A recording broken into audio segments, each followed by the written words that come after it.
เกิดเหตุไฟไหม้ที่ประเทศลาวอีกแล้วพี่น้องเอ่ยปีกายนี้น้ำกระท่วมตกมาปีนี้ไฟก็ไหม้เกือบทุกที่เกือบทุกจุดเลยพี่น้องเอ้ยทุกเมืองทุกแห่งเลยเนาะไหม้ได้จังใดพี่น้องไหม้แบบต่อเนื่องเนาะโอ้ยพี่น้องเอ้ยจักเป็นย้อนหยังพี่น้องเอ้ยเนาะกราบสบายดีสวัสดีครับผมพี่น้องเมื่อสักครู่สักคนกับผมมาพอๆกับวินบ่าวลาวคนเก่าคนเดิมนะพี่น้องเนาะทักทายสบายดีลุงป้าน้าอาอยู่ต่างประเทศหรือว่าอยู่ฝั่งไทยฝั่งลาวนะพี่น้องเนาะแต่คอยติดตามวินบ่าวลาว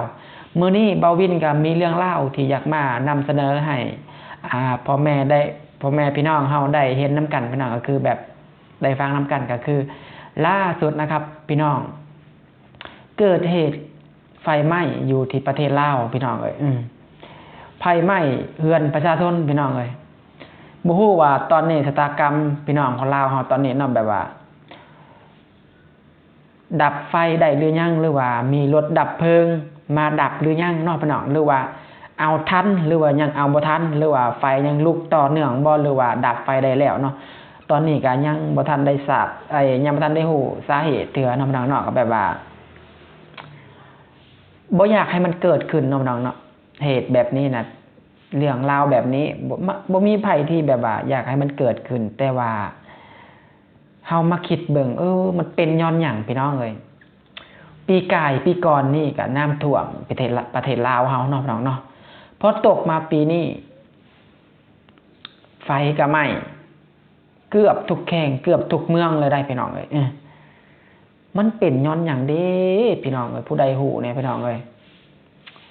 โอ้ยเหตุการณ์แบบนี้นะบ่เคยเกิดขึ้นในประเทศลาวเฮาแต่ว่าตกมาปีนี้นี่โอ้พี่น้องเอ้ยถือว่าหนักเลยถือว่าหนักแบบว่าไฟไหม้ต่อเนื่องเลยเนาะอีกอย่างก็พ่อแม่พี่น้องเฮาอยู่แถวนั้นก็ขอให้เพิ่นนี่ปลอดภัยเนาะขอให้สุขภาพแข็งแรงหรือว่าก่อนอื่นก็บ่าววินก็ต้องกราบขออนุญาตผู้สูญเสียหรือว่าผู้ถูกไฟไหม้เฮือนเนาะหรือว่าผู้เกิดเหตุเนาะต้องขออนุญาตเพิ่นเนาะที่ออกมาเว้าก็คือแบบว่าบ่าววินเองก็เห็นคลิปแล้วก็แบบว่าโอ้ดิต้นพี่น้องเอ้ยสงสารพี่น้องของเราเฮาน้องเนาะจังได้กับพี่น้องเอ้ยตามที่บ่าววินเห็นในคลิปก็มีกู้ภัยมีเจ้าหน้าที่กู้ภัยอยู่พี่น้องเอ้ยแต่ว่ารถดับเพลิงนี่มาทันหรือมาบ่ทันเนาะแต่ก็เห็นเจ้าหน้าที่แต่ว่ายังบ่ทันได้เห็นรถดับเพลิงเทื่อพี่น้องเอ้ยก็ต้องรอต่อไปพี่น้องเอ้ยว่าสิเอาทันหรือเอาบ่ทันน้องเนาะเฮาก็ต้องเบิ่งต่อไปพี่น้องเอ้ยจังใดเฮาก็ส่งกำลังใจให้พ่อแม่พี่น้องของเราเฮานำกันน้องเนาะ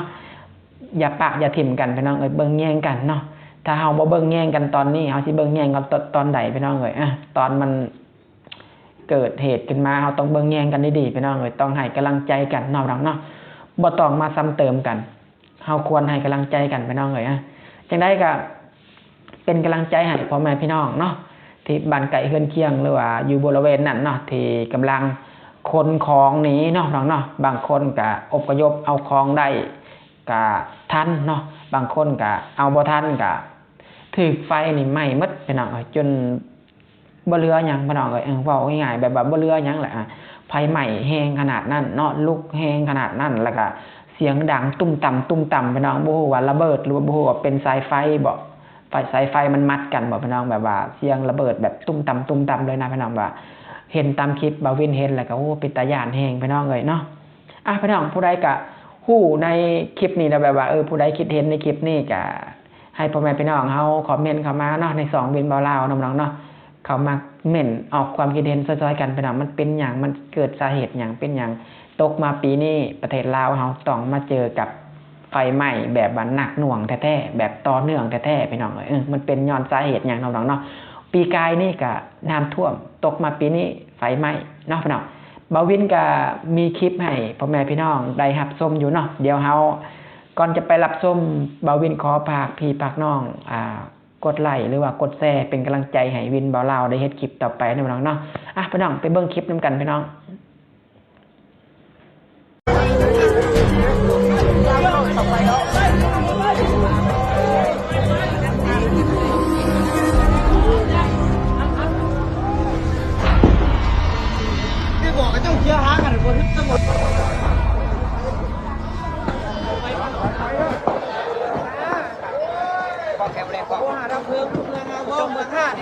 ม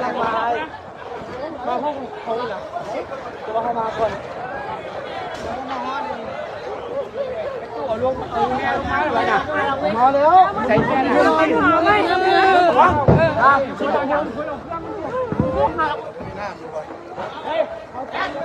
้ำมันไม่ได้โอ้คุณกว้างกาดับเพลิงมานี่ไง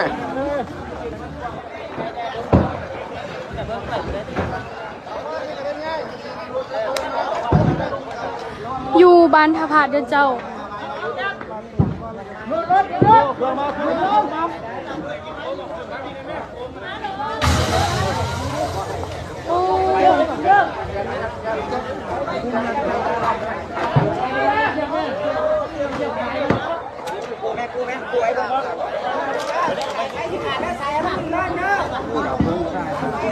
มาวันชั้นเราไม่ได้อย่างนี้ปล่อยมันล้ามือไปที่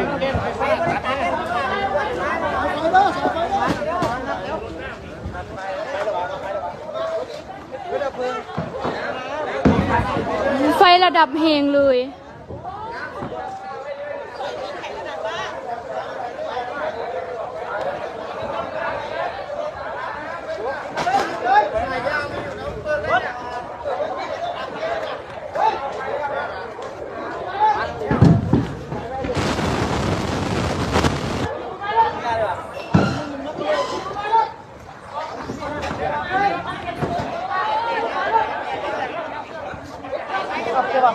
ห่างกูสักนะ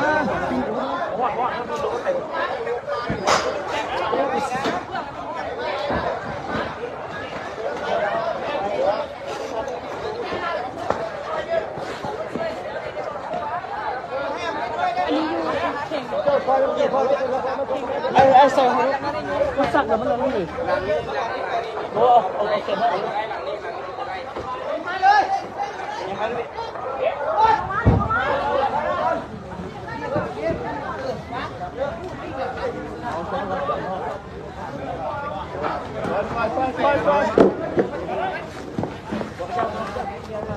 จะนำเราได้ปะเด็กมันมองมาหันเลย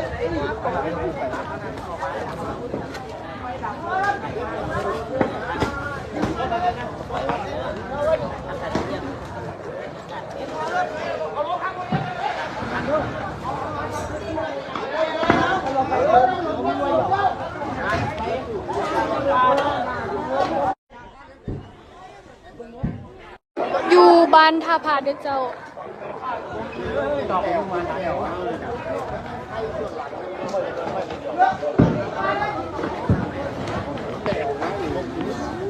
สายไฟเด้อสายไฟเด้อเขาอยู่เราอยู่บุ้พี่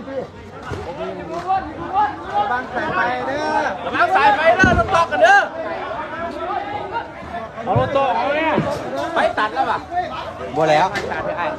เอาเงี้ยไปตัดเอาเงี้ยตัดอะไรวะเบื้องสายไฟแน่เบื้องสายไฟแน่นะเดี๋ยวชุบพี่เดี๋ยวชุบเอาคอพี่รถดับเพลิงเข้ามาเด้อเอานี่เลยเขาพูดเอาพี่น้ำออกด้วยน้ำออกจากหันได้เพิ่นจะเอารถเขาจะได้รถดับเพลิงเขาพูดรถดีทางไอ้เด้อทางยูขึ้นไปเงินเอาไว้พูดรถจะได้รถดับเพลิงมาอีกยืนขึ้นไปเลยไปไกลพูดแล้วนะเนี่ยมันจีรามมาเกินมันลุกเกินมันลุกเกินว่าที่แต่ทางรถอย่างก็มาจากเรือโอ้ยหันของผมมาไปเนี่ยโอ้ยหันหนังก็จะผมมาแล้วเลยปัจจุบันนี้รถดับเพลิงมาแล้วด้วย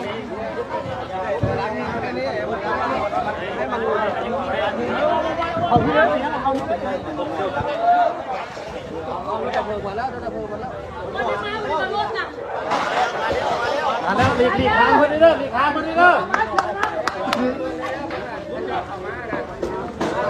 เอาเด้อนี่บ้านมันนี่หาคนลงมาหมด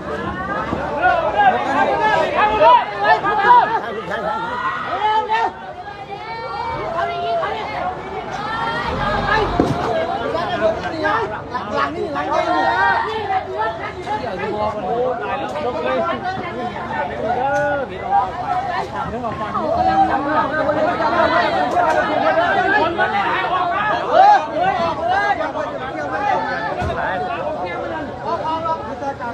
อามีอะไรก็เอามีนี้เสียเลยก็ได้อยู่กันที่สายไฟเด้อไปเลยสีน้ำไปเลย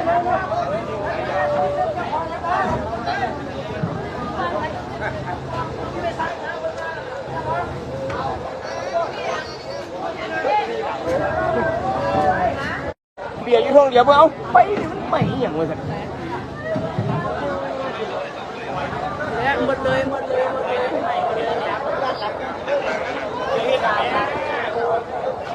ตามหลังที่หลังเล่นที่หลังเล่นยิงกันไปบ่เนี่ยสายผม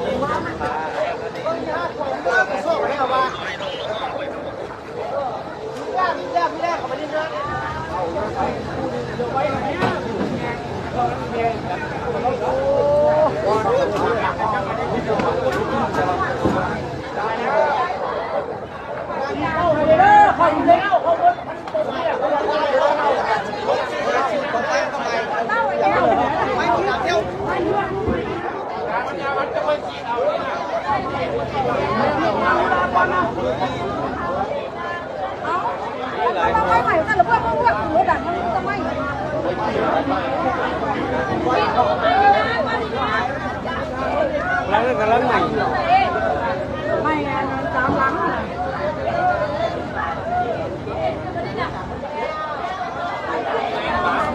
ตัดตรงไหนอยู่นะ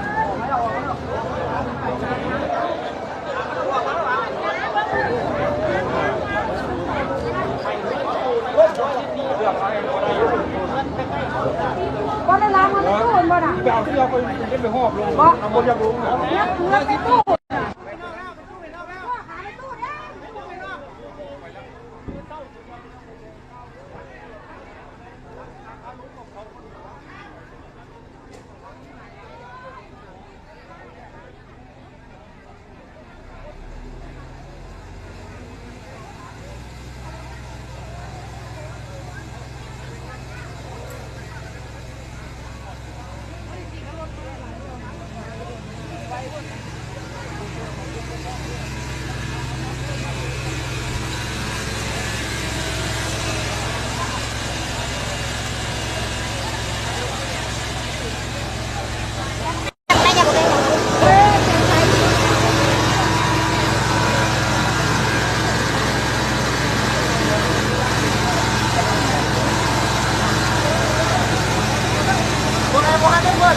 con cơm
ไม่ห้านขายรถจักรหน้าตลาดปักสัน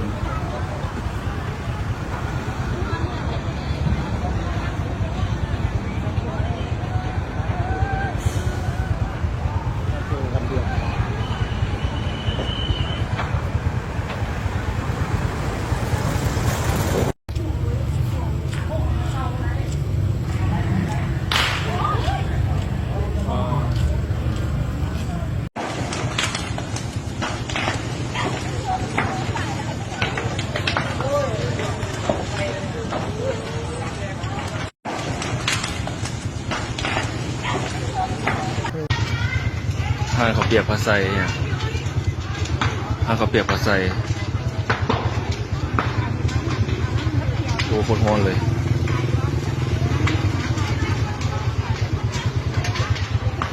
ไม่ใส่ไฟอีก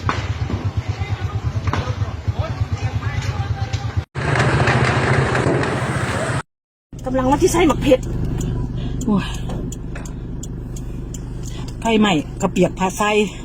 โอ้ยตกใจเข้าไปกิน โอ้ย 2-3 คันผู้ได้นะผู้หนาผู้มีแถวออกแถวออกบ่ทันไปเลย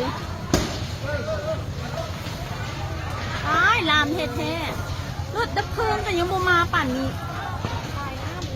ใช่ๆเอาไปนั่นเนาะว่าช่วงสายน้ำ